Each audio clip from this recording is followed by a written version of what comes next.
3 মাস ধরে কাদার মধ্যে দাঁড়িয়েছিল 4টে অবলা প্রাণী।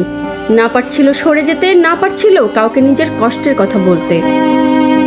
চোখের সামনে প্রতিদিন তাদের এই অসহায়ত্ব দেখেও যেন থমকে ছিল মানুষের বিবেক। অবশেষে সামাজিক যোগাযোগ মাধ্যমে ছড়িয়ে পড়া সেই খবর পৌঁছে যায় ইউএনওর কাছে।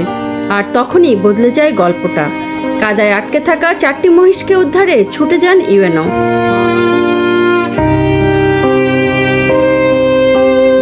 ঝিনাইদহের মহেশপুরে গোকুলনগর গ্রামে বাড়ির পাশের গভীর কাদায় প্রায় 3 মাস যাবৎ আটকে ছিল আব্দুল আলিমের 4টি মহিষ। দিনের পর দিন কাদার মধ্যে দাঁড়িয়ে থেকে নিঃশব্দে সহ্য করছিল অসহায়ত্ব। স্থানীয়ভাবে বিষয়টি জানানো হলেও মিলছিল না কোনো মুক্তি। শেষ পর্যন্ত সামাজিক যোগাযোগ মাধ্যমে ছড়িয়ে পড়ে তাদের কষ্টের খবর। বিষয়টি নজরে আসে ইউএনও মোহাম্মদ সাজ্জাদ হোসেনের। রোববার সন্ধ্যায় ঘটনাস্থলে গিয়ে 4টি মহিষকে কাদা থেকে উদ্ধারের ব্যবস্থা করেন তিনি। পরে তাদের শুকনো জায়গায় নেওয়া হয়। পাশাপাশি নিরাপদ পরিবেশ ও পর্যাপ্ত খাবারের ব্যবস্থা করতে পরিবারটিকে নির্দেশ দেওয়া হয়।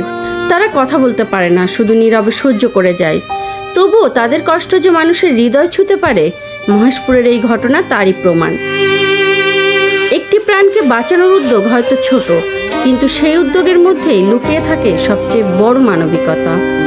Desk report, voice of tiger.